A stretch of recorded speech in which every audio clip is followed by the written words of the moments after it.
It's your boy, Sean Johnson with Set the Drag Podcast.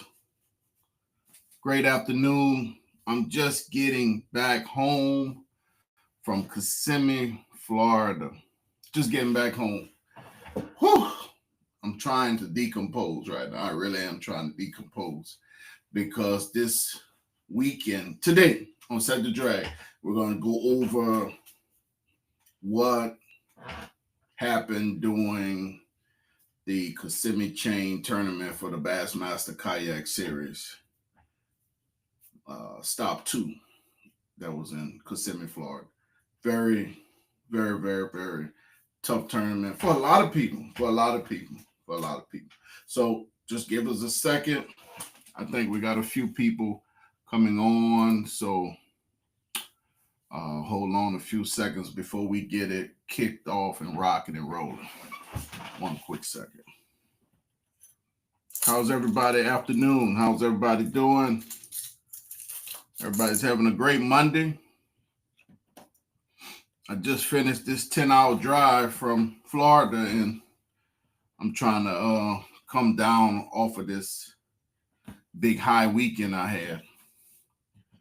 Big high weekend. Even though I don't have the blue trophy or cut a check, I still had a big weekend personally for myself. One of the biggest weekends tournament bass fishing I have so far in 4 years, because I've been professionally fishing on this type of level 4 years. So one of the biggest weekends besides my Gunnersville tournament last season. So let's get right into it, guys. So I took off Thursday of last week from work, and my students was like, Mr. Johnson, you leaving us? I said, I have an assignment. My assignment was to go and win this tournament, but I didn't complete the assignment. But I had a great time. Took off Thursday, got to Florida, did a little scouting, not too much, just a little scouting. And I needed to find out what lake I really wanted to hit. But this what happens when you have a couple of jobs. Like I own my photography company. I teach digital media at Warren Easton. I help with my mother. So there's a lot of things that I'm doing now. But I took some time to go and compete because I'm an athlete. I love to compete. I love being able to hang out with the fellas and just chit chat and talk about different things dealing in the game of fishing, which is practically new to me. If this was football, I'd be at the top, but this is fishing. So I'm learning a lot of different things that goes on with the tournament series and stuff. The water, the sonar, the wind, the waves, all that stuff. So Thursday, another 10-hour drive. Thursday was a 10-hour drive. Got to Florida, had to decompose. Checked out a few lakes. My first lake was Tiger Lake down off the chain. I checked out Tiger Lake. What a great lake. Tiger Lake was a great lake. The water was similar to like Cattle. If you understand Cattle, this how Tiger looks. So for me, it was almost like being at home, but not home, but almost like being at home. And I love the stain look, that root beer water that came with it. But so Friday, I took off that morning. Friday, I had to get up about 5 because it took an hour and a half to get to Tiger Lake. Tiger Lake is next to the Lake Kissimmee, which is one of the biggest lakes down in that area. I went to Tiger, which was next door, a smaller lake. Got to Tiger Lake. It was so foggy that I was barely able to get on the water with clear vision. It was that foggy. And so by the time I got to Tiger, there was only 2 people out there. And I was like, oh, I'm going to love this. I'm gonna love this. But then as I fished and headed up north, before I got there, I caught a nice 18 and a quarter to bass off the Gold Shiner jackhammer. Can you see it? Off the Gold Shiner jackhammer. And so after catching that bass off of this Gold Shiner jackhammer, I took off up north. Took up off north. Got up north, and as I'm up north, I'm noticing more of our kayak anglers are coming out of creeks that led to Lake Kissimmee. So I go, okay, this the juice. The juice is to be up north around all this grass that leads into Lake Kissimmee. But within 30 minutes of being up north, the wind shifted, and the wind was coming from the south, but then the wind shifted and started coming from the north, blowing at about 20 to 25 miles per hour while we were on the kayak, which is extremely difficult to actually be in the water at this time. And I was actually at one point, I was actually a little nervous that I was going to capsize out the kayak. So I got close to the shore. And at that moment, when I noticed 2-3 boaters stop moving, I just stopped moving. And I just waited for help till I got back to shore. And actually, I had to go to a different dock to get out and then get to my vehicle to get my truck to get my kayak and stuff. So it was extremely difficult. It was scary. I was a tad bit scared. I do see that we have a few more people just popped in. Welcome aboard, guys. Welcome aboard.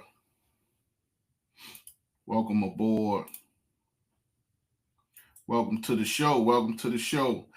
And as I got to back to the dock, I realized that I was fishing in the wrong area, but I didn't have that much practice, guys. Didn't have that much practice, especially at going to a big lake 2 days before a tournament. It's not that much practice. It's really not. It's almost like I'm hurting myself. So I tried to find a lake similar to the lakes we have here in Louisiana, which for me was Tiger Lake.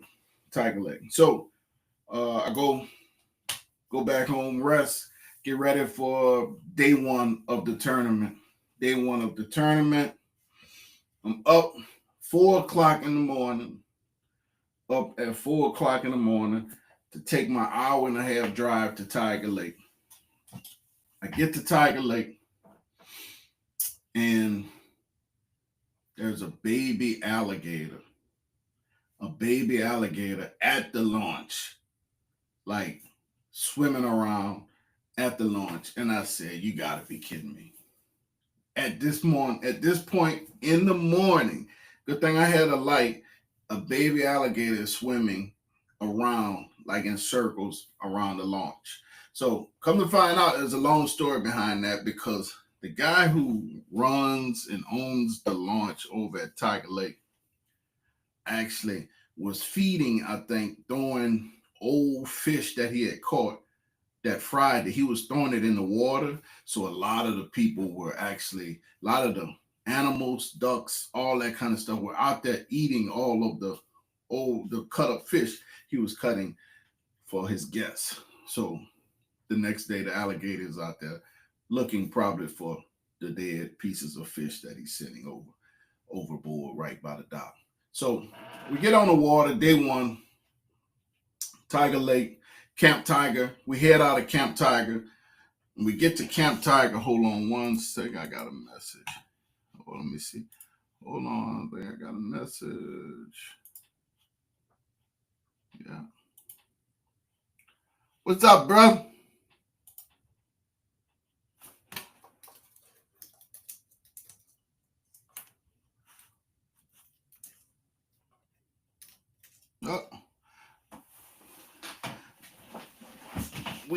We get to Camp Tiger, we head out, we go up, and then we go to the right. If anybody knows that area, we go to the right. And when I tell you, it looks just lily pads, reeds, Kissimmee grass. It looks absolutely beautiful. Almost like fish. There's fish. There's fish everywhere. They gotta have fish everywhere around here. So I take off and I'm throwing. I start off throwing a speed worm. Let's see. I start off with throwing a speed worm. If you could actually see that speed worm, I throw this speed worm majority of the whole day Friday, but I didn't get no bites off of that speed worm on Friday. It was kind of disappointing, but lo and behold, I was able to actually catch two bass on Friday. I missed two. One I missed one on was a jackhammer. I did not set that hook in his mouth well, so at the boat he got off.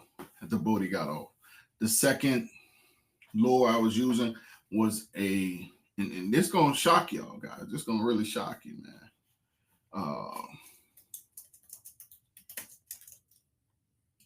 This one's gonna really shock you. This was gonna really shock you. I had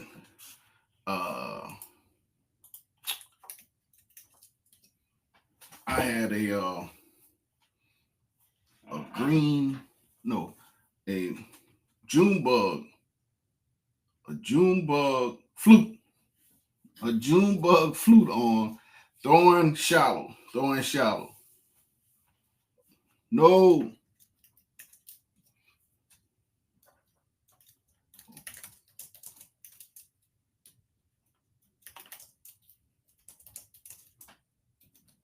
what's up, Don Trail? I had a June bug fluke on. Never threw a June bug fluke in my life. But a fluke is a fluke, right? To all my anglers, a fluke is a fluke. Doesn't matter what color. I know. Like I had. Hold on one quick second.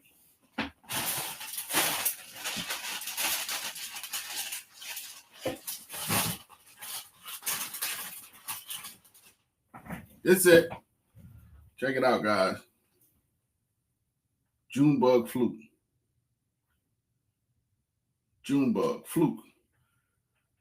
I was throwing this weightless and got a nice bite. Didn't set that hook well. Fish got off. So then I get ready. I say, you know what? Let me try to change up something. It's around 12 o'clock. It's 12 o'clock. I don't have no fish in the boat. The people that know me right now, I'm furious. Know that I'm furious, right? KJ, I'm furious right now. Like it's almost 12 o'clock. I don't have a fish in the boat. I missed two. So guess what I do, guys? I do a shake of head. Lord have mercy. Oh, Lord have mercy. I threw a shake of head. Not in my lifetime. I started throwing shake of heads. I threw a shake of head. And then all of a sudden, bam! Bam! Man, I got a fight of my life. I'm fighting. Then all of a sudden I see the face of this fish. It's like the ugliest face on the planet, man. Bro, it's the ugliest fish I ever seen in my life. And I said, this is not a bass. This is not a bass. I brought it in, took it off. Man, damn bowfin, man. Bowfin. And I'm going, all this for the wrong fish. This got to be the most disappointing time right now. Disappointing time. You had, oh my goodness, Dontrell had a snake at his launch. See, I don't do well with snakes because I can't see them if they go underneath our kayak or or they disappear, something like that. I can't do snakes. But alligator, I could see him till he go underneath. Till he go underneath. But caught the bowfin. It's about 12 o'clock. Released the bowfin. Picked up. What was that I caught him on? Yeah. My heart was beating like crazy till I saw how ugly it was. And then I knew it wasn't a bass. It just became disappointing. I thought I had a monster at first. But then come to realize that wasn't it.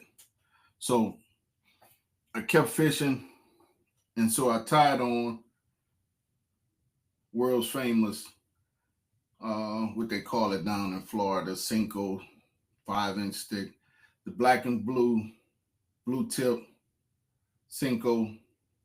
I tied that on, guys. I did. I tied it on, and I got my first bite.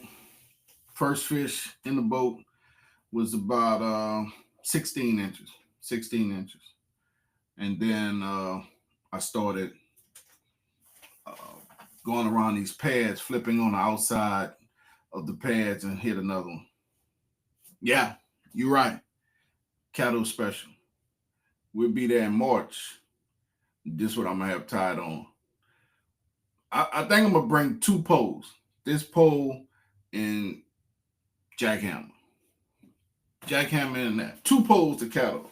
I'm not bringing 10 poles anymore. I'm done with 10 poles at cattle. Because all we're going to do is be throwing at trees in March, from what I'm understanding right now. They should be in their phase. They should be in their phase. And so now I've caught two fish, and we got about an hour left. So I'm still trying.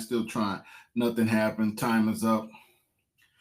One of the most disappointing days because I missed caught the wrong fish. So I had to regroup. Big time. Went inside and I said, nah, they gotta have something better out here. Something better. So the next day we got up and I said, you know what? You know how we normally do. We don't do well, right? We just take our time, get up the next day, roll to the ramp and say, you know what? I'm gonna do this for pride. I'm gonna just do this for pride. And for me, I wanted to catch 5 fish so I could at least say I caught a limit on one of the days. But the first day, that's what I forgot. The first day I'm sitting in 162 place, and I was like, damn, 160. I was at 162 out of 224. That was horrible. For me, it was horrible. But as I look past me to people who didn't catch a fish, people who caught one fish, I was like, yeah, I beat them. But I still was mad as all I do is. So second day I took a shift and went visit Lake Rosalie, which Lake Rosalie, hold on, Lake Rosalie is next to Tiger Lake. Rosalie leads into Tiger Lake. So I went next door to Rosalie and got to Rosalie and forgot my life jacket. Forgot the life jacket. And I'm going, no. Forgot the life jacket and had to go and buy a life jacket before I could go out on the water. You would have been DQ'd. So I found a place I could get the life jacket, came back, got on the water, had like 4 or 5 people take off before me. The spots I wanted to fish, they were actually sitting in those places. The people were sitting in every place I wanted to fish. If it wasn't a kayaker, it was a boater, or it was like these cats that were out there speck fishing. all over the place on Sunday. It was like, and then I don't know about you, Dontrell. Did you have people in airboats flying by you? Like I had airboat people flying by, flying through the grass, and I'm like, you got to be kidding me. I know they see us, but they had so many airboat people. Like they custom made their little airboats to where they were like this little big, not like the big swamp airboats, but little small custom airboats that had two people on it, and they're driving like flying 100 miles per hour in the swamp. I'm like, what y'all, where y'all going with all this noise? And I was like, this too much. It's too early for all of this. So besides the airboats and everybody being in the location, I had found a few lily pads that were left alone, and then all day I put a June bug. This is June bug red. This June bug red, but I put June bug, just strictly all June bug, and I only had one pack of just June bug. The rest of my packs were black and blue. Yeah, that's ridiculous, man. Them airboat people got to get out the water when we in there. I just did an all June bug. Threw it deep, deep, deep in the lily pads. Threw it deep, deep, deep in the lily pads, and just waited, dragging it back slow. Dragging it back slow. Boom! Whoop, fish on. First fish was 16, I think 16 and a quarter, 16 and a half. Do that. Rosalie was known for having big fish. Not plenty, but quality fish. So that was one of the spots I went to because they had big fish. Yeah, I was on Rosalie. What part you was at? I was down there, Rosalie, the second day. That's why I was at the second day. And then I was fishing actually that creek. The creek to the left when you go in, unless there's two ramps on Rosalie. I went in a ramp by the lake, by the next to Tiger, close to Tiger. That's the lake. That's the part I went in. And Rosalie has a creek that leads back that way. But before you get to the creek, the upper launch. Okay, I was down south.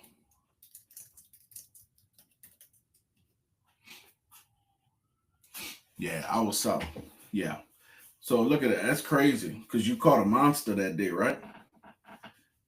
You caught a monster out of Rosalie, and my monster was caught out of Rosalie. That's something right there. So I'm fishing the pads all the way to this creek, and every pad that had reeds in it had fish in it, and every one. I think I missed about 3 fish by the pads with the reeds. I missed 3 fish, but all my fish were caught.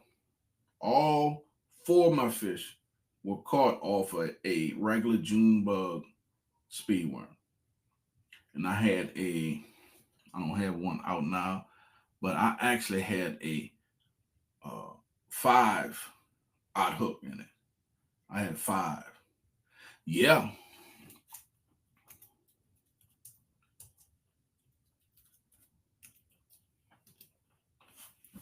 yeah. I actually had a 5 odd hookman, so dragging it back, and I had it on fluorocarbon. I had it on this is actually the real. I had it on a Tatula, a slow one actually, 6.3, 6.3 on a fluorocarbon, 20 pounds. That what I caught them. All 4 bass on. But my big dog, get ready. The big dog was caught off Take a guess where he was caught at. Caught by the creek. He was caught by the creek. Look at the big dog scratch all my lower. I might hang it on the wall, like a wall of fame or something, because this lure right here caught my biggest bass I've ever caught in my life so far. So I think I'm gonna get it put on the wall behind me. I'm gonna get that Johnson taken down. I'm gonna put my big fish up there. Two companies I know could do a replica of it that are pretty decent. The price is pretty decent also. But the gold half ounce lipless crankbait uh, did the trick. I threw it in 3 feet of water and I dragged it on the floor. But I believe before it actually got to the floor, it 22 3/4, but it was 7-1. They had like a guy in a boat coming by, like as soon as I got a hold to her, because she gave me a little run for my money for a while. She fought me, and by the time I got in, she was huge. I'm gonna post her tomorrow on social media. I'm gonna post it tomorrow. But she fought for a good little minute till she got tired. And the crazy part was it was on a 12-pound fluorocarbon line. 12-pound. I was nervous the whole time. She jumped out. She jumped out that water like 3-4 times on me. She jumped out that water like 3-4 times. And when that happened, I just knew she was gonna get rid of these hooks. But she had both sets really knocked all up in her mouth. She wasn't gonna get loose. Only thing that could happen was that she popped the line. And when I felt her mouth, you could actually feel her teeth on her because she had some size to her, and she weighed pretty good. And they was like, she haven't even started spawning yet, so she could get over 10 pounds. So when I released her, she was still in good shape. And so I do have a release video I'm gonna post out so people could see that she was released back, so we can count on her to have some big babies soon, like that. But I caught her off of that lipless crankbait, and that did the trick. Now, I couldn't catch any more in that creek, but further back in the creek we went, further in the back, and I was just like kind of upset that I didn't go to uh, Rosalie the first day, because Rosalie had quality fish, more quality fish, and had some size to them. Because if we had to do it by weight, I believe the weight would have won. They weren't that long, but they were like little footballs. Most of them was like a little fat football. They weren't long, but they were short and stocky. Weight would have did this trick here all day on Rosalie Lake. But Tiger Lake, they were long, no size to them. But at the end of the day, I caught my largest fish on Rosalie. So right now, if we get to go back to Florida, I know what day. I know where I'm starting off the first day. I know where I'm starting off the first day. But there's a creek. Let me get back to that creek. And on that creek, you got to go around, and found two spots connected to each other where the bass was actually showing themselves. Back there, I caught a 16 3/4, I believe. My largest 16 was back there. And then I also caught another 14-incher back in that creek. And coming out of the creek is where I caught the big fish. So they must just keep going back and forth through that creek, feeding back and forth. And I said, man, this is where the big fish are hiding, going back and forth in this creek to this back and coming back out. But all in all, that day I caught all 5 fish. Caught all 5 fish. And after catching all the 5, it jumped me up with the big fish, it jumped me from 162nd place to 121. The goal was to try to get into that top 100. I believe Dontrell made that top 100. I was trying to get into that top 100, but I needed to get at least 90 inches. I got up to 84 inches on the second day. First day was 30 inches. Very disappointing. Very, very disappointing. But the second day, we made up for it. So that moved us up to 121 out of 224 places. Also, the pretty neat part about it, later on that evening, a guy in the Bass Pro game, the ones who do the boat, sent me an article on Bass Master page that showed all the big hitters for the tournament, and yours truly was on that list, which was pretty neat. Dontrell was on that list. Chris, who came in third place, was on that list also. Everybody who caught a big bass in the tournament, I think it's like 6 or 7 of us who caught 20 plus inches, like 22s, 23, 24, was on that list. And so that was a big accomplishment to see my name actually under the Bassmaster deal. I'm gonna post that on tomorrow for folks to see also. So that was pretty neat. I was excited. That made my trip actually. Finding that big girl, my last day, that was making the trip. That when y'all see that fish up, that's her. She's coming. Just letting you know now. When that's gone and you see the big girl behind me, that's my largest fish. Now my next one got to be at least 25 inches to go on the wall. 25 inches to go on the wall. Nothing under 25. So this 22 gonna hang for a minute because she was right there by 23. So the next one got to be 25. So I was hoping I could have won big fish, but after Dontrell and I forgot the guy that got the 24, I said, oh my goodness. I said, man, they got some big fish out here in Florida. I'm just hoping in cattle in next month or two, right? No, March, huh? I think March we go there, huh? Yeah, we both got a lot of ground to cover. Got a lot of ground to cover. But I think March we'll be in cattle, and I'm hoping we could get on them in cattle around that size also. So that'll be pretty neat also, folks. But any questions, guys? Anybody got any questions?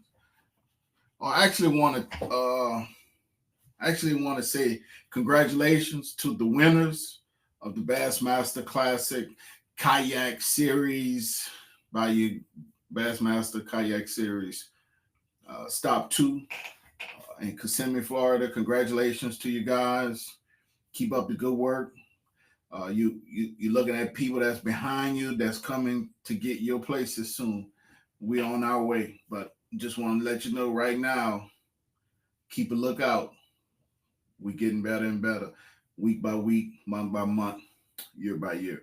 But congratulations again to you guys, and best of luck in the future with your future tournaments, because we got to get there. Questions?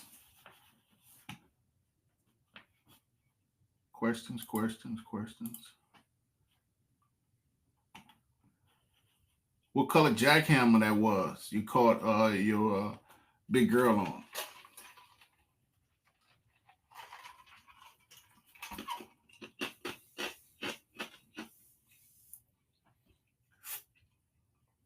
What color jackhammer that was?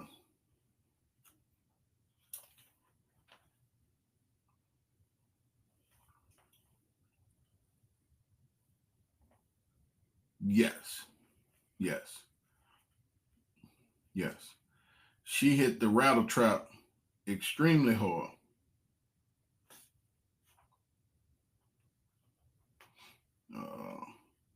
She hit it as soon as it hit the water. She hit that rattle trap as soon as it hit the water. Maybe like a second, it went whoom, the whole pole. And I was like, whoa, man. what is this I had? Here's the problem. I thought it was another catfish. I caught a catfish. That's what it was. Like before I caught that big girl, I caught a catfish with the rattle trap. And the rattle trap was stuck all in this catfish. And you know those catfish with those spikes and all that on them. And I was so careful not to get stuck. I had to take the rattle trap all the way out the catfish, take all that slime off, and then launched it left behind me, threw it like behind me, and when it hit the water, it was like a second or two later, whoom, and she come out that water, and I was like, "Whoo, this is a big girl." But in the net, she didn't look that big till I pulled her out. This is the biggest mouth I've ever seen, and I got pictures of her. So for this replica, they could kind of make my fish look just like it was. But this it hit it hard. It hit it hard, and I couldn't catch another one. And I know there was more fish because I was able to actually see them on active target after I caught that one. I had turned active target off probably around 1 o'clock. I caught her at 1. I turned active target off about 2 o'clock. I turned active target off about 2 o'clock. Oh, I know that white and green skirt gold blade. I've seen that before. I've seen that one before.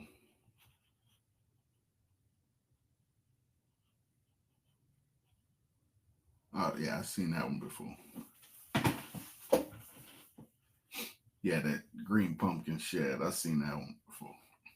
I just didn't grab any.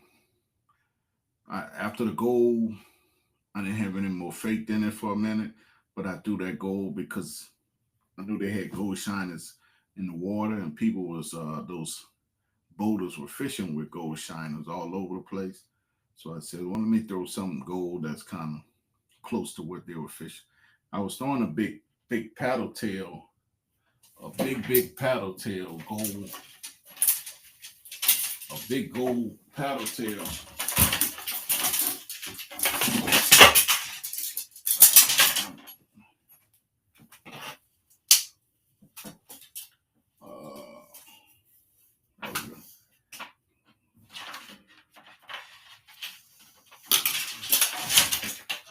Big gold paddle tail by Gambler. Easy, big easy swimmer. I threw that for a minute on top. Through the reeds, through the Kissimmee grass and the pads, but not one hit. Not one hit at all. Not one hit at all. Thanks, D.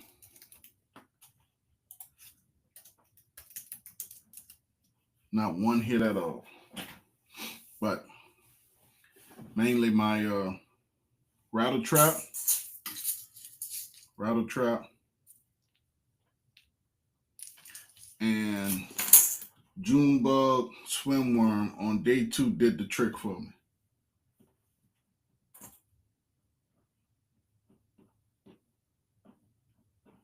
Yeah. Now, from what I'm understanding, from a boat in that area, I should have been throwing the swimworm, not the swimworm, the swim jig. But my patience get real thin when I don't have a fish on the board, and when the time is ticking away. Time is ticking away. What's funny is on Friday, I caught my first fish on Friday at 12:30. Saturday, I had all 5 fish at 1 o'clock. Amazing. Just like that. From one day to the other. I do not like the wind. The wind just and when you have to fish in the wind, I started throwing a chatterbait, not a chatterbait, a spinnerbait, a gold shiner spinnerbait, all gold, just pretty much like my chatterbait, no bites, no hits. So I took that off and went trying to throw again with the Gambler. big easy swimmer, big easy swimmer. But no hits, no hits at all. I was just throwing it on top through the reeds, but no hits, guys. So the juice was the swim worm. Swim worm was the ticket on day 2, and a rattle trap. Day 1, Cinco. Can't go wrong without this here, guys. Looking for those bass, they love this little stick bait. Make sure you grab you some. Also, we're gonna start doing a Tackle Tuesday with Pugley Sporting Goods down here in New Orleans. They're in Metairie, Louisiana. Tackle Tuesday, we will be covering different tackle and equipment and tools, rods, reels during that season we're in. So we're getting ready to be in spawning season all over the country. Not all over, but mainly down south. So we'll be discussing different lures and tactics to deal with that from tackle shop, from the tackle shops, not from here, but from the tackle shop. So I just wanted to get on and let everybody know how my trip was. And then Sunday I came. Monday I just got back, which was the 10-hour drive. Really kicks your butt for a minute, but I'm back. I'm decomposing. About to get some Crown Royal before the tariffs make it impossible to get any. Stock up, guys. Stock up. Take care of yourselves. Any more questions? Got to go get ready to educate these young students at Warren Easton on tomorrow. So, any other questions? If not, I want to say thank you for jumping on today. Thank you very much for jumping on. Thank you for commenting, asking questions, all of that, man. Y'all mean so much. Appreciate that. Thank you. We're going to be out in 5, 4, 3, 2, and 1.